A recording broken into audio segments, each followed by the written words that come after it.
Itong si Harry Roque, ano ko, walang patumangga talaga tong si Harry Roque sa panggagago sa ating Pangulong Bongbong Marcos kay First Lady. Buti na lang talaga,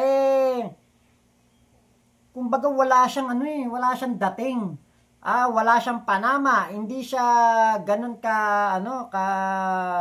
epektibo na manira sa ating gobyerno. Ngaw-ngaw lang siya ng ngaw-ngaw, pero walang dating at wala siyang nasisira.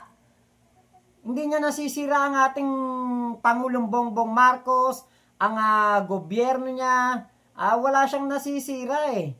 'Di ba? Siya nga ang nasisira lalo dahil nga nakikita natin na siya po'y ngarag na, namayat, at talaga bumagsak na ang itsura. Dahil po sa kanyang pagtatago, 'di ba? Grabe ang stress na nararanasan nito si Harry Roque. Grabe stress niyan. Pero mo araw-araw ka nagtatago. Hindi mo pa kasama pamilya mo. Diba? Kaya grabe po ang stress niyan. Kaya kung ano-ano na lang ang nasasabi sa ating Pangulo at sa ating First Lady. Ngayon po, heto, bumabanat tong si Harry Roque. Pakinggan po natin. Hardcore talaga ang paggamit. At kasama, kumpirmado, si Liza Araneta Marcos dyan.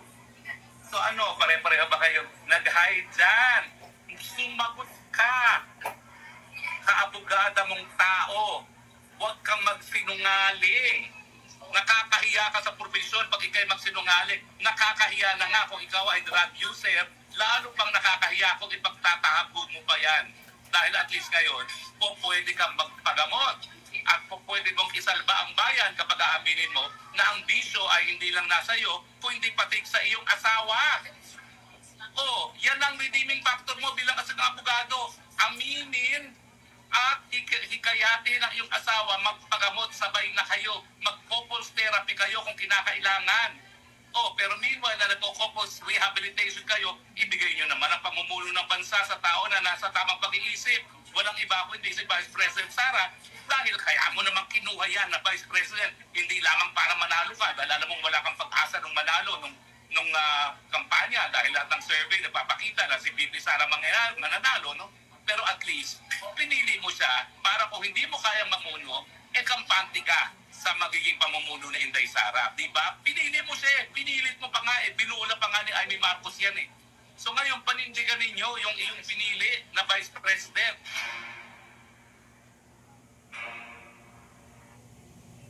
Sarap murahin ng putang inake, no? Nitong si Harry Roque. Alam nyo kung pwede ko lang murahin to, si Harry Roque? Kunwari, ayan, nasa harapan ko siya, mumurahin ko siya, putang ina mo ka, Roque. Talagang yung pinakamalutong na mura ang pakakawalan ko.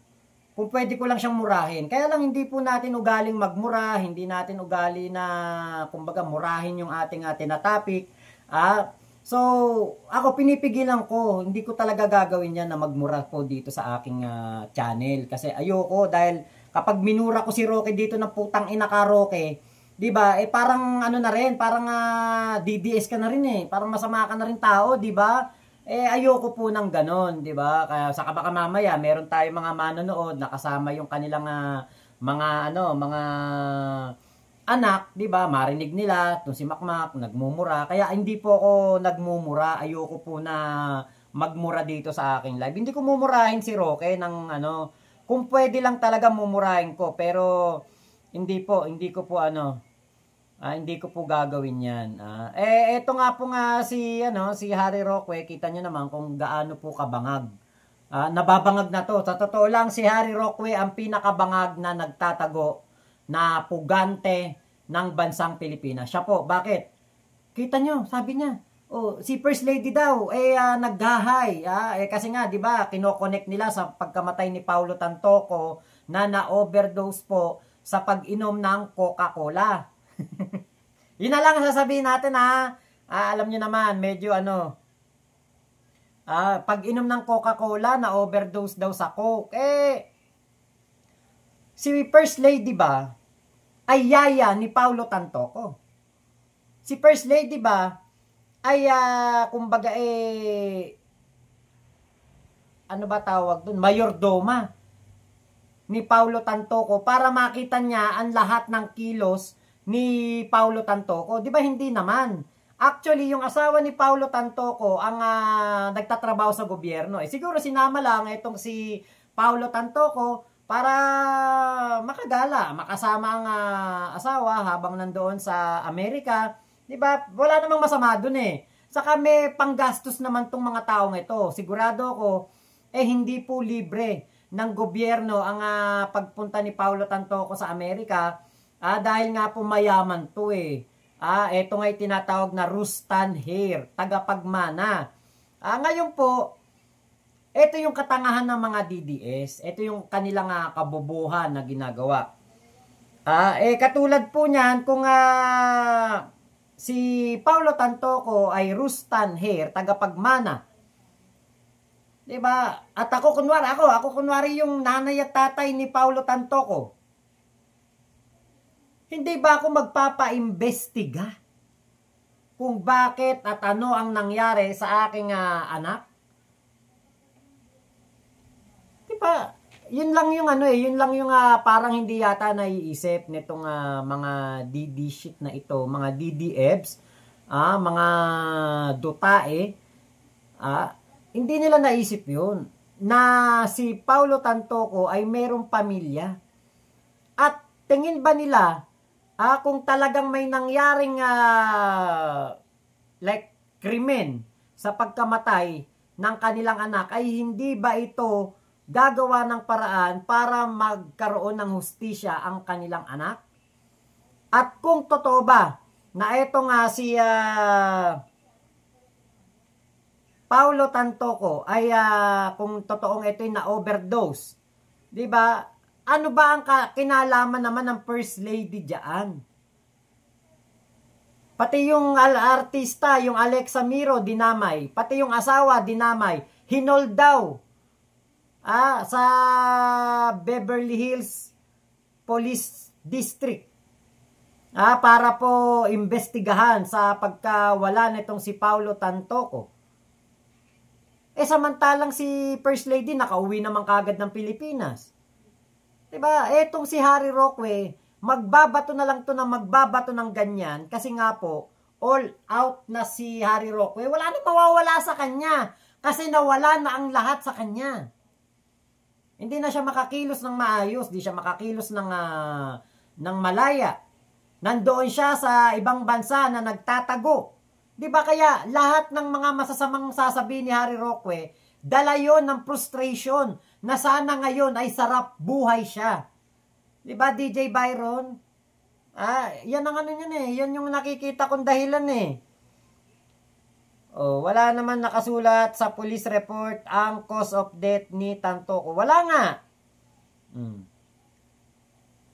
Pero meron doon na ang nakalagay nga po ay accidental.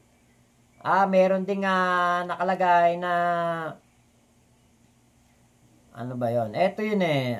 Tignan natin tong tong mga nakapost. Meron namang mga nakalagay doon eh na mga ilang may mga nakalagay po, pero hindi naman talaga yan. Okay. Ayun sa date of death March 8, age 44. Case status open. Ayan, place of death hotel, manner, accident. Yung doon po sa ilang mga lumalabas sa social media. Meron pong nakalagay na na parang ba 'yon sa toxicity. Yan po yung natin, yan po yung nakita natin, di ba? Na dahilan po. Pero eto nga pong si Paulo Tantoco, yun na nga po yung yun na nga po yung kumbaga dapat nilang maintindihan na kahit na ano pang sabihin nila, 'di ba? Kung talagang merong kinalaman si First Lady sa pagkamatay nitong si Paulo Tantoco, or kasama si First Lady doon sa kwarto kung saan namatay itong si Paulo Tantoco, aba, hindi po talaga, ano yan, hindi po talaga yan makakauwi ng bansa. Yun nga po, no, wala ngang nakalagay doon sa police report ng Beverly Hills District, yung inilabas ng Net25 kahapon, oo nga po at wala.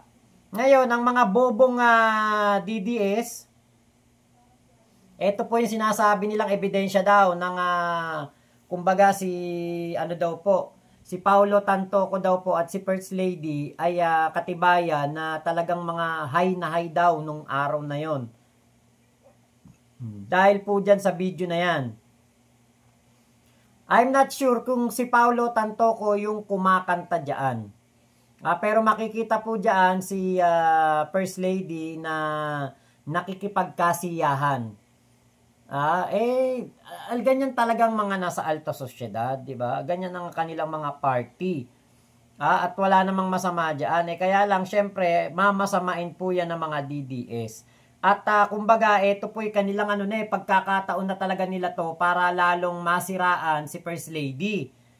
Dahil nga po, ang kanilang kagustuhan dyan na masira si First Lady, ay wala silang mahanap na butas. Kaya etong si Dean Chase at etong si Bobo Tiglao ay naglabas ng yung sinasabing report nga daw po patungkol sa pagkamatay ni Paulo Tantoco, kahit po hindi yun totoo.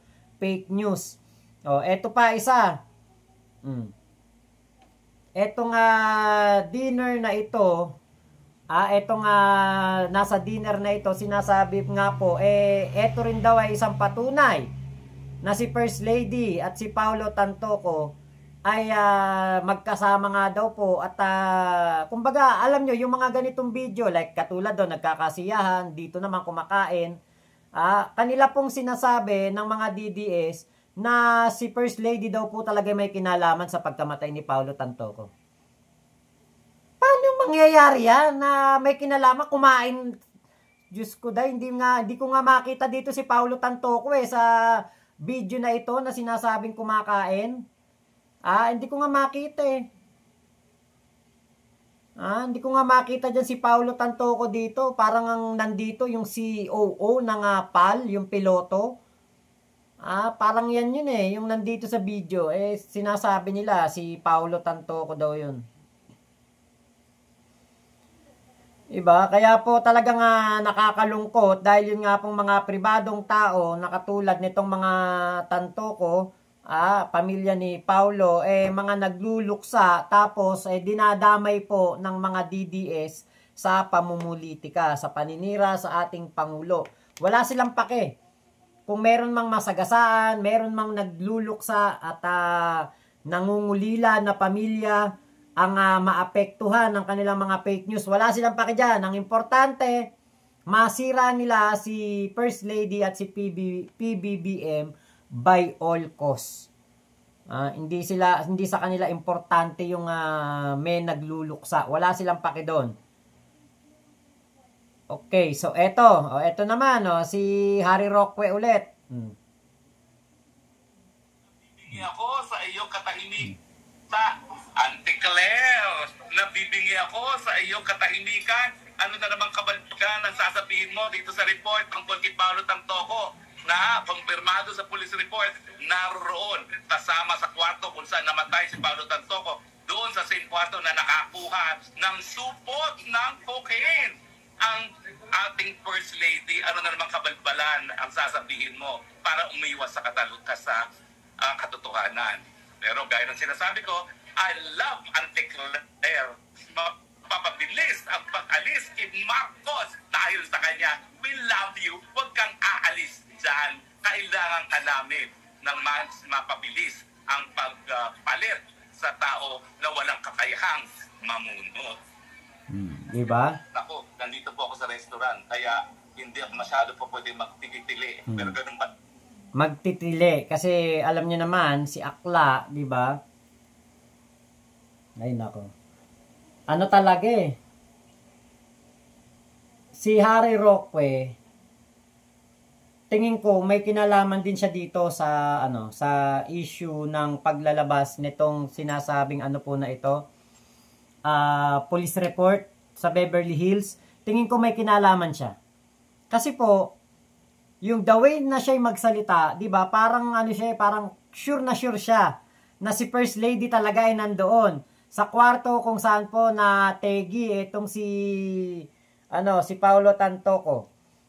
Hindi kaya isa si Harry Roque na naman sa mga nag-edit nito, dahil kung tutusin, yung pulburon video ay lumabas po dahil kay Harry Roque. At ngayon, meron na naman silang inilabas na fake news report ng Beverly Hills Police.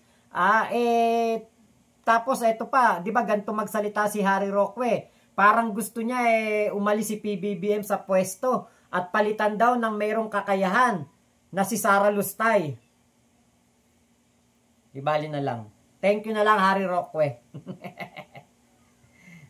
Pikon na pikon siya kay pikon na pikon siya kay Auntie Claire tuloy, kay Attorney Claire Castro. Pero alam niyo po, ito, ayon po sa isa nating kaibigan, meron pong nagsabi sa kanya na hindi po mawawala sa PCO ang Malacanang press officer, Attorney Claire Castro. Ang sinasabi ko, unang-una, yung pag-release ng report na yan, eto naman, pahiyang-pahiya dito si Harry Roque sa sinasabi niyang police report na ito, at iniuugnay pa niya ang pagpapatawag daw ni President Donald Trump kay PBBM papuntang Amerika. Ang sinasabi ko, unang-una, yung pag-release ng report na yan, na nadadawit si Liza Araneta Marcos, may kinalaman po yan sa pagtawag ni Trump kay Marcos na ura-urada. Nang mensahe ay, magtino ka dahil nahihirapan akong suportahan ka, napakahirap mong suportahin dahil nga lumalabas na kayong dalawang mag-asawa ay adik. At dahil ang Marcos Jr. naman ay atat na atat makuha ang suporta ni Trump, ang gagawin naman ni Trump para suportahan kita, maski napakahirap mong suportahan, kukunin ko ngayon ang lahat na kailangan sa Pilipinas, baka itaga nyo sa bato, magkakaroon ba tayo mas maraming EDCA site, at baka magkaroon ng ibang destination ngayon, yung nickel at iba pang rare earth metals na in-export natin sa China, baka yan ngayon ay papunta na sa Amerika. So, ang kapalit ng pagsuporta ng Amerika kay Marcos Jr. matapos na siya ay sosoplahin dito sa pagdating na nararating na kanilang pagpupulong ay ang ating soberenya, mas maraming base militar na gagamitin ng mga Amerikano at yung ating tanging yaman. Na dahilan naman talaga kung bakit nila binili tayo sa Espanyol. Yung ating lokasyon, tayo stepping stone sa China at yung mga nababalitang tanging yaman dahil mula nung panahon ng mga Espanyol, talaga namang ang tanging kalakalan na nangyayari ay ginto kapalit na kung ano-ano mga bagay-bagay na nabebenta doon sa Mexico ng mga panahon na yun o yung panahon ng Gallium Trade. Puro katarantaduhan tong si Harry Roque, no? Pati ba naman si Donald Trump idinadamay pa? 'Di ba? Pati ba naman ng ating Pangulong Bongbong Marcos ay alam niyo, parang ginawa akala ni Harry Roque si PBBM parang tuta, parang kuting. Na ganun ang magiging trato ni Donald Trump, 'di ba? Alam niyo po etong si Harry Roque, parang parang may toyo na Alam niyo, parang napapraning na sa mga nararanasan na problema ng kanyang buhay ngayon. Yan napapansin ko parang napapraning na po itong si Harry Roque dahil nga po stress na sa kanyang pagtatago. 'Di ba? Hindi rin naman na maikakaila malaking gastos din ni Harry Roque doon sa the Netherlands. Kahit nasabihin natin libre siya lahat doon, 'di ba? Posible 'yun. Meron pa rin gastos 'yan si Harry Roque. At yung pong kanyang pananatili doon, katulad niyan, may visa siya at anytime, kung sakali po na kumilos na ang Interpol, magkaroon siya ng red notice, di ba? Napakadaling hulihin ni Harry Roque dahil nandun lang naman siya sa may ICC palagi. Kapag may red notice na ang ating Interpol, Huhulihin na po yan si Harry Roque. Walang kahirap-hirap. Bakit? Nandun siya sa ibang bansa O, si Alice Gu, si Cassandra Leong, bakit ba nahuli ng madali? At naiuwi agad dito sa Pilipinas? Kasi, nandun sila sa ibang bansa. At makikipagtulungan talaga ang mga Interpol member countries para mahuli ang mga may red notice. Katulad din na nangyari kay Arnie Tevez. Matagal bago naiuwi si Arnie Tevez. Pero ang importante, naiuwi rin po dito sa Pilipinas. Diba? Hindi po yan na, kumbaga hindi sila makakapagtago ng matagal. Hindi nila mapagtataguan ng matagal ang kamay ng batas. Hindi katulad nung mga panahon siguro ni Cory, panahon ni Erap, hindi pa po ganun kaigting o ganun kagagaling ang ating mga ahensya. Pero ngayon po, at 2025 na, napaka-high-tech na, napaka-efficient na ng mga law enforcement agency ng ating bansa. Syempre, lalong-lalo na dyan ang ating PNP. Dahil nga po ang PNP ngayon ay under General Torre na talaga namang bukas sa mga pagbabago, bukas sa mga progresibo na makakatulong sa pagpapabilis ng kanilang mga serbisyo. Kaya po, di ba, etong katulad ni Harry Roque na nagtatago sa ibang bansa, walang tigil ang bunganga, kapuputak, katitili patungkol sa ating gobyerno o paninira sa ating first couple. Pero kung makikita nyo po ang bikas ng kanyang muka, kung makikita nyo lang, talagang stress na. At ang rag na dahil nga po sa nangyayari na hindi maganda sa kanyang buhay. Alam nyo, ito mga nakakabuisit. Gagawa ng kasalanan, gagawa ng katarantaduhan, tapos kapag nagipit sila, ang sasabihin, si PBBM ang may kasalanan. Bobo lang. Mac, may tinatago ka pala. Ano po yun, Ate Elizabeth Napisa? Yung kalbo ko, kalbo po ako, Malaysia days pa po.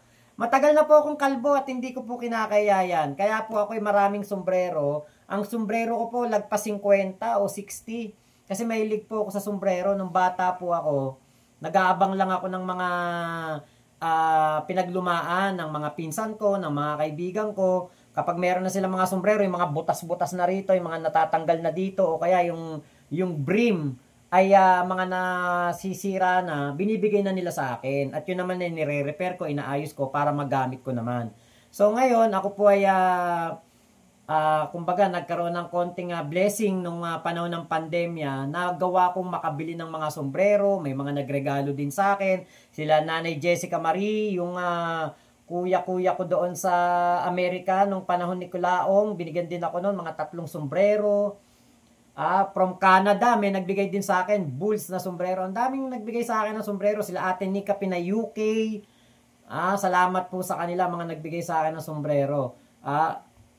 Hanggang ngayon, nasa akin, hindi ko pinapamigay. Kapag may uma-arbor sa akin, sinasabi ko, pasensya na po, hindi ko maibibigay dahil bigay lang din po ito sa akin. Ayan. Ay, Merlita Berhel de Dios. Hello po. Ayan. Yes, Mac. Paranoid na yan si Aklang Roque. Oo nga. Ate, Nay Clarita Domingo, kabwisit na yang si Akla. Akla no?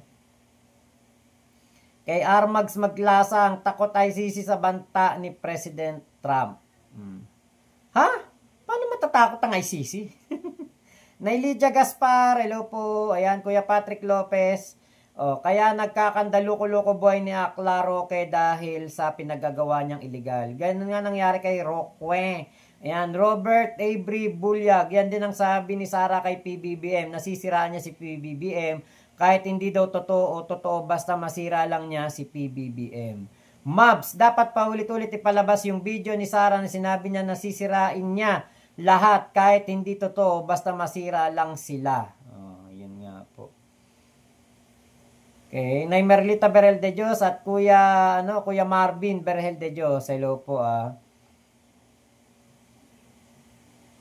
Okay, Freddy, nakakalbo, nagkakalbo lang ang agi-aning animala ni Manloloko, magpalipad na kayo kay Makmak na kalbo. Sabi ni Freddy. Pikon na pikon si Freddy sa akin, ano. Ganyan po yung mga bobong DDS na yan, o mga bobong basher ko.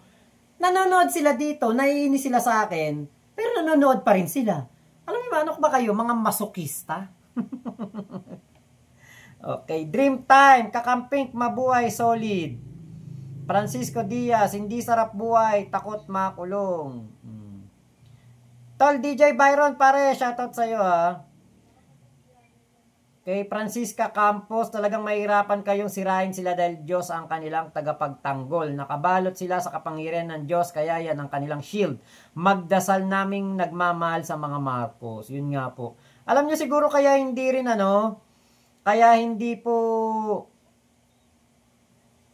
kumbaga parang alam nyo yung parang minamalas ang buhay ni Digong at ng mga DDS, DD shit. Lahat ng mga kakampi ni Digong, mga kaalyado niya. Kasi si Digong hindi naman nagdadasal yun sa Panginoong Diyos natin eh. Kasi tayo, nagdadasal tayo sa Panginoong Diyos natin, sa taas. Kay Mama Mary, kay Papa God, kay Papa Jesus, diba? Kay Santo Niño, o sa ating mahal na poong Nazareno. Diba? Diyan tayo nagdadasal eh. O sa inang laging saklolo, mahal na ina ng laging saklolo. La Purisima Conception. Yan ang ating mga dinadasalan na poon o Diyos natin. Diba? Si Digong, minumura ang Pope, minumura ang Panginoon. So ngayon, ayan ang nangyayari sa buhay niya. Kaya kahit anong dasal nila, kahit anong prayer vigil nila, prayer rally nila para kay Kibulok at kay Digong, walang nangyayari. Kasi nga po, kampon ng mga demonyo, etong mga sila Duterte at si Kibulok.